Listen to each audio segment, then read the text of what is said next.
Hello, boys and girls, ladies and gentlemen. My name is Clint Zerka, and as promised, I will be talking about the Oscar-winning film from Guillermo del Toro, The Shape of Water. And I did say before that I did want to do this and Get Out in the same video, making it sort of like a double review, but I decided to do both of them on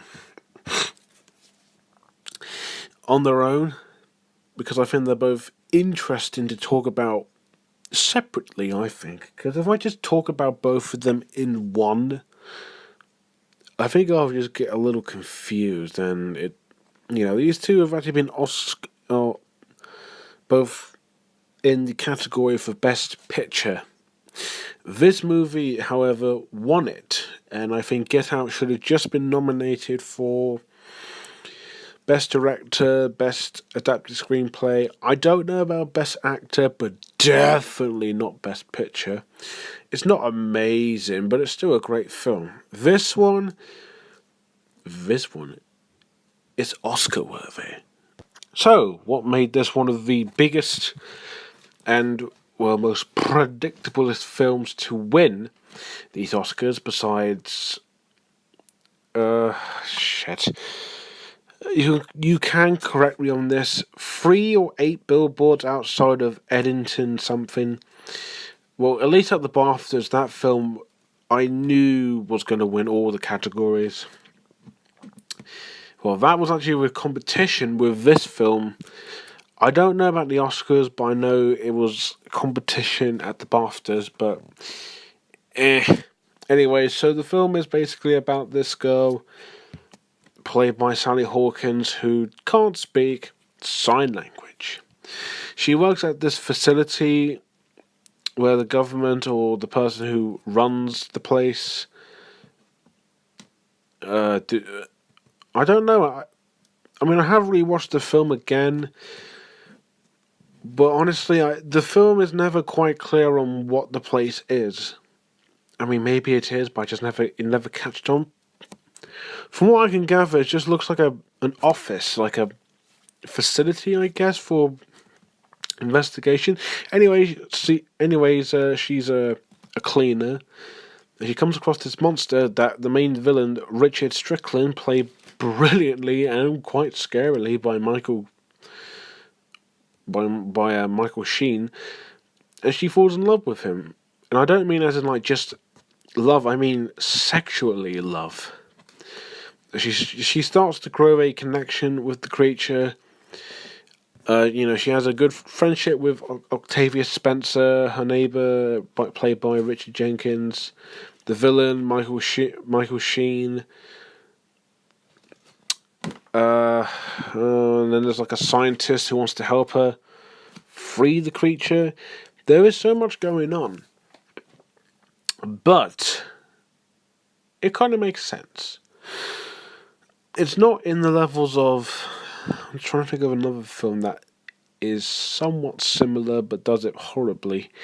Geostorm, yeah. Even though it's not the same subject, even though Geostorm's about global warming and Shape of Water is basically about...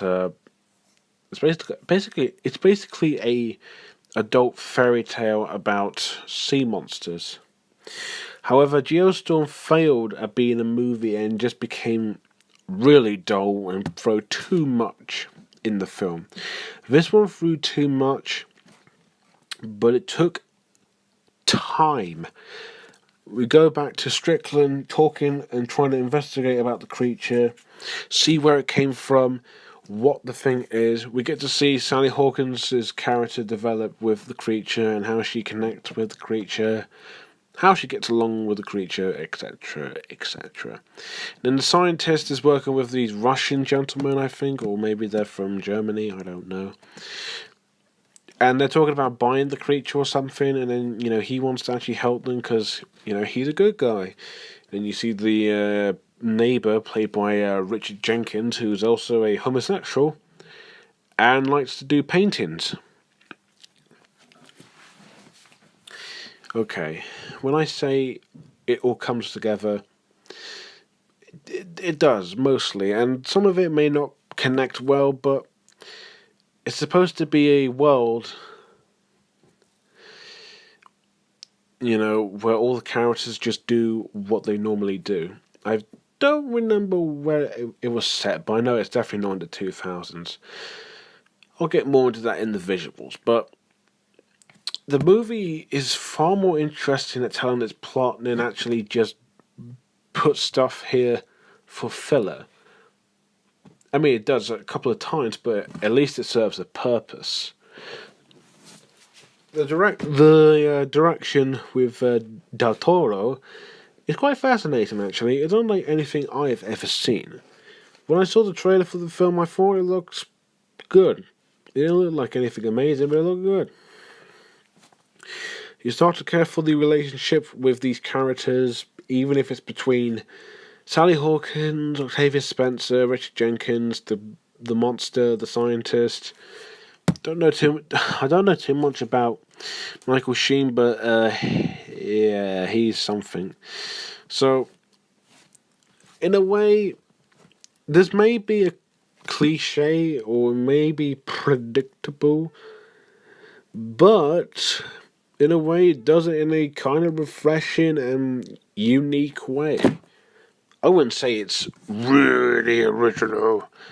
It's pretty close, actually, despite the fact that it's still predictable. But the direction and how uniquely stylish Del Toro's style is in the film. He has a very good style that keeps me distracted from nitpicking the film.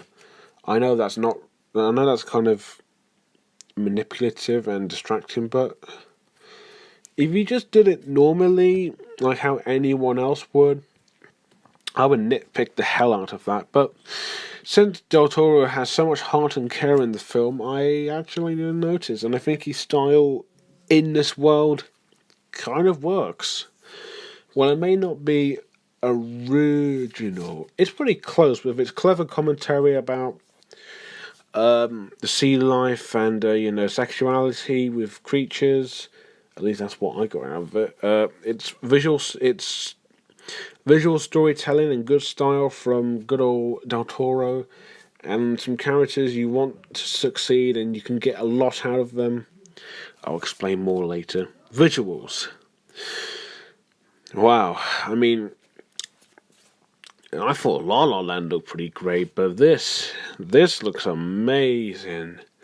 It's nothing like colourful or anything, but it fits in its time period, and you can tell it's from like the 1980s or the 80s or the late 80s, early 90s.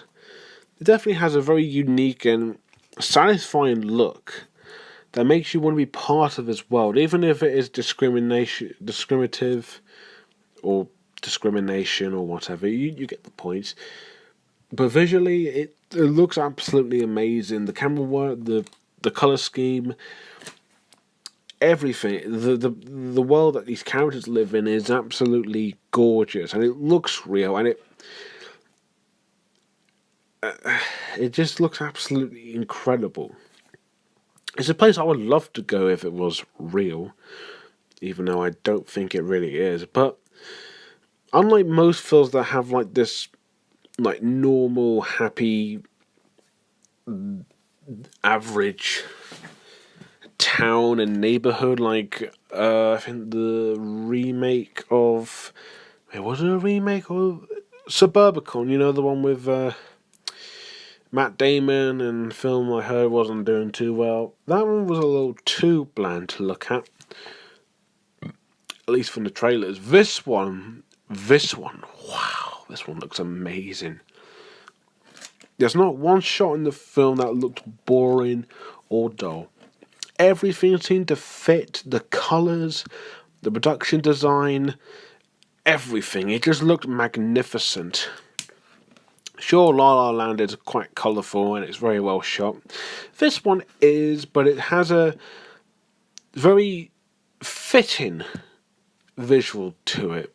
it's not quite colourful, but it's magical, and it's quite fitting in its time period. I think it's 80s or 90s, but I don't know.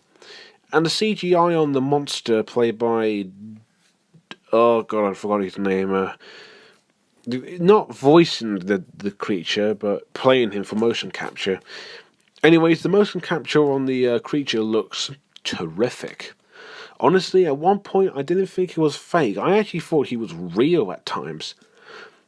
I know, I can't believe it either. So, surprisingly, the special effects and the CGI is pretty damn good. So much effort, and it looks amazing. It really takes you into the world of the film, and it's incredible. I really appreciate the work from these people, especially the guy who did the motion capture for the creature, which is amazing, along with Andy Serkis as Caesar from all the Planet of the Apes films, the three of them, Rise, Dawn, and more.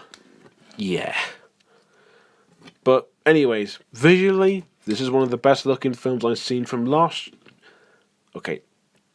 this year, sorry. I would have said last year, but technically this film got released in the UK this year, as opposed from last year. It got released in the United States in, I think, December. Yeah. But once again, you can't fault the film for looking this beautiful. Characters and acting.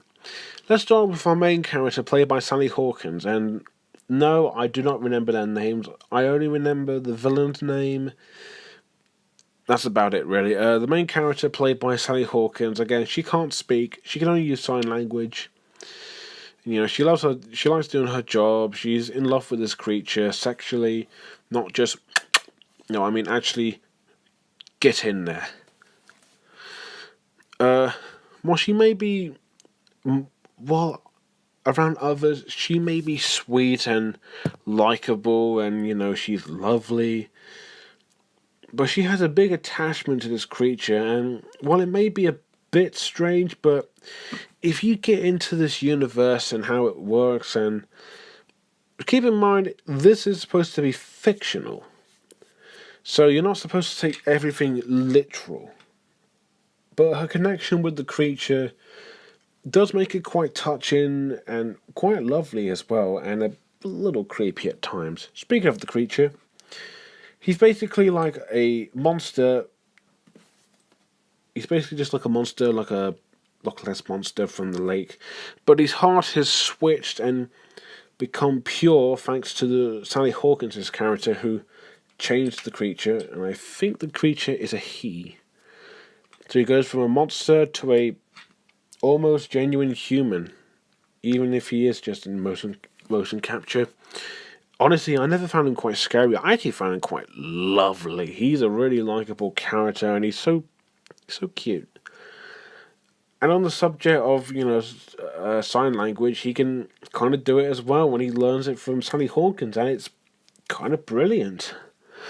The best friend, played by Octavia Spencer, is pretty great, and I thought she does serve a purpose in the film than just to be the comic relief and just supportive friend. She was pretty damn good.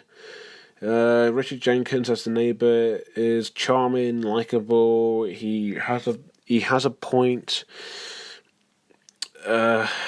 Richard Strickland, the main villain, holy crap! And you thought the creature was scary? Don't be fooled. With Michael Shannon's before. Was it Michael Shannon? Did I say Michael Shannon before? Michael Shannon. Anyways, Michael Shannon, aka Zod from that Man of Steel movie. Jesus fucking Christ, he can put on a really haunting and scary performance.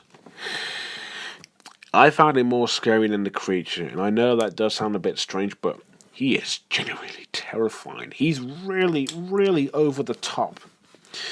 As a villain, he's pretty basic. He's not terrible or anything, but we've seen this villain before. He just wants to find out what this creature is, and he'll hunt down whoever takes the creature from him.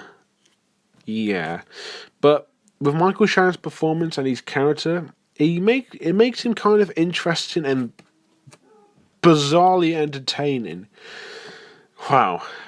There are other characters in the film, like that scientist who helps uh, Sally Hawkins and the rest of the people to free the monster and save him from Richard Strickland. There's two Russian people that he was with. There's a guy at the restaurant who's also a homosexual, and then that went in the direction that I didn't see coming. You'll know which one I'm talking about if you've seen the film. And it does make me actually feel more bad for Richard Jenkins' character than anything with him. And I did say, I said the person who plays Doug, not Doug, who does the motion capture for the creature is great, but the acting here is pretty damn good. Especially Sally Hawkins. Between Paddington 1 and 2 and this, I think she's on a flipping roll, and that's a good thing. Not only is she playing a silent character, but she is a good singer. Sorry, spoilers. But yeah, it must have been pretty damn hard to actually play a character who can't speak. And she has to use sign language like A Quiet Place, except in the film they can actually talk.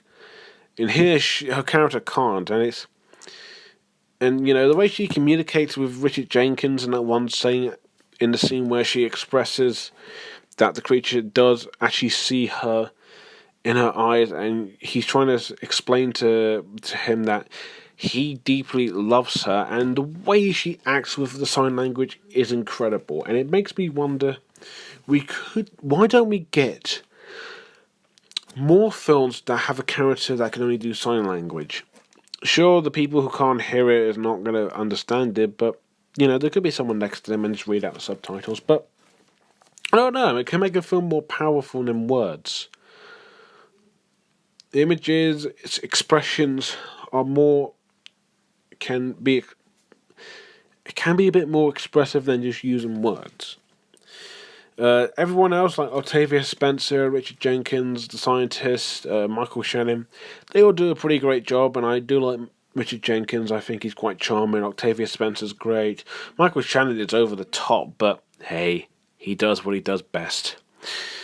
And I think all the acting and all the character development as well is all pretty great, and you do care about these characters and you love them to bits. So yeah, I don't have anything else to say. Oh yeah, Alexandre Desplat's score, yes, from Wes Anderson. He does the score for the film. Is also pretty good. Not as good as Isle of Dogs or Fantastic Mr. Fox. It is slightly better than Secret Life of Pets. So I'll give them that. So, is it the best film of the year? It's one of the best films of the year, along with Deadpool 2, Early Man, Coco, and Isle of Dogs. Shape of Water is a hauntingly complex and somewhat beautiful film. It has an interesting concept with an engaging and a really stylish story. It has a visually wonderful looking film that has atmosphere, and it has the perfect look for its time period. The characters are all likable and they have good development. The acting is top notch, and I love Alexandre Desplat's score. So if you like art house films or Del Toro's other films like Labyrinth's Pan, he did Pacific Rim, which I didn't like as much. I didn't see Crimson's Peak, which I heard that one was okay. But I did hear Labyrinth's Pan is like his best film. Honestly, comparing this to Pacific Rim, which I have seen, this movie is way, way better. And I haven't seen the new Pacific Rim, but I heard that one doesn't look that good either. But anyways, I do recommend this film. It's not like a kids' film or anything. It's a really adult film that handles so much, and it delivers a simple story but with something very powerful inside. And I think the moral of the film is, you can always express your love or whatnot with something that seems a bit unordinary to make it extraordinary. Well, that's at least what I got out of it. Not to say that every film needs a moral, but that's kind of what I saw out of it. Anyways, so next week, Incredibles 2, and I'm going to start off the week with The Iron Giant and Ratatouille. I'm going to watch these two films on either tomorrow, Saturday, or Sunday, or might do both of them. One Saturday and one Sunday, so I can clear my mind and get ready. And then Friday, I'll do Tomorrowland separately, and The Incredibles separately. I don't know if I'll see the sequel next week, but if I don't, then I'll probably see it the week after. Anyways, thank you guys for watching. Don't forget to like, comment, and most importantly, subscribe. And until next time, bye for now.